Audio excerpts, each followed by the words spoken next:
They not juti not khas juti khas juti khas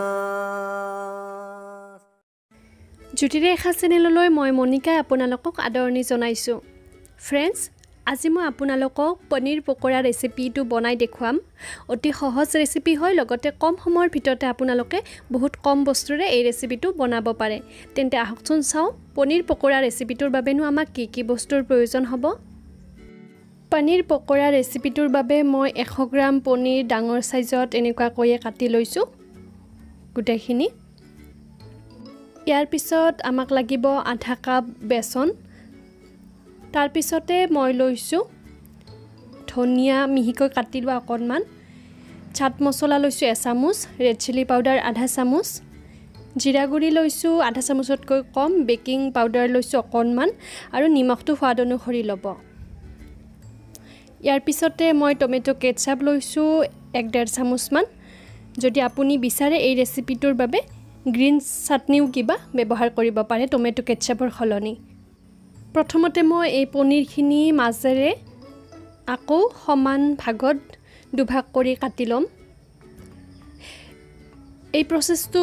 যিখিনি মই এতিয়া কৰিব যাই আছো এটো অপচনেল হয়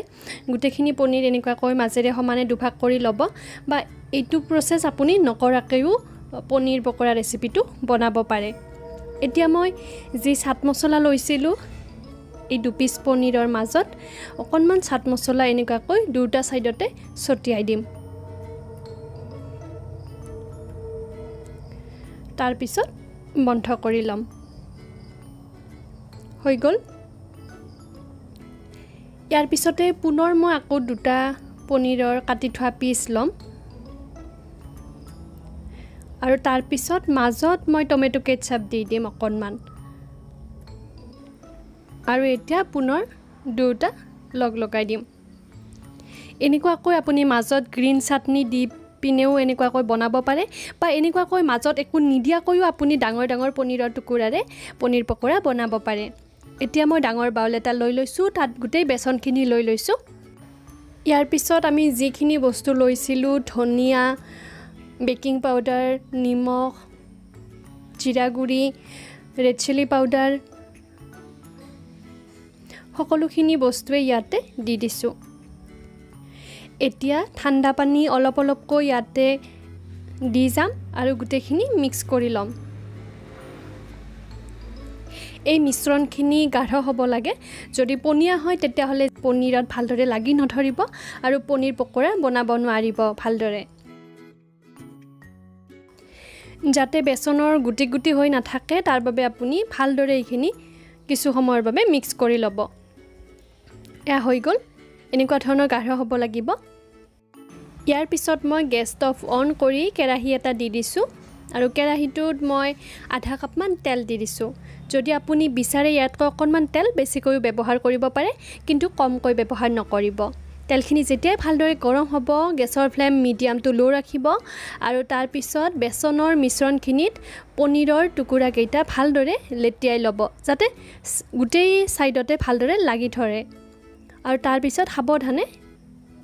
এটা বা দুটা এনেকুৱা কৈ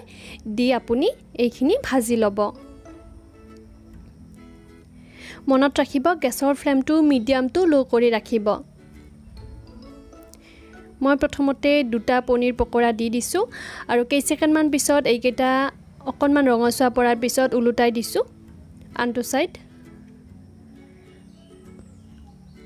আৰু ইয়াৰ পিছতে মই যেতিয়া এই দুটা অকণমান হৈ যোৱাৰ নিচিনা হ'ব কাখত আন এটা পনীৰ পকৰা বনাই দি দিছো টিস্যু পেপাৰত উলিয়াই ল'ব যেতিয়া দুটা সাইড ভালদৰে ৰঙচুৱা পৰিব তেতিয়া এক্সট্ৰা তেলখিনি টিস্যু পেপাৰতে ৰৈ যাব এনেকুৱা কৈ আপুনি সাৱধানে 2-3টা কৈ পনীৰ পকৰা তেলত দি কেই সেকেন্ড মানৰ মুৰে মুৰে উলট পালট কৰি ৰঙচুৱা পৰালৈকে ভাজি ল'ব আৰু তাৰ পিছত টিস্যু পেপাৰত উলিয়াই ল'ব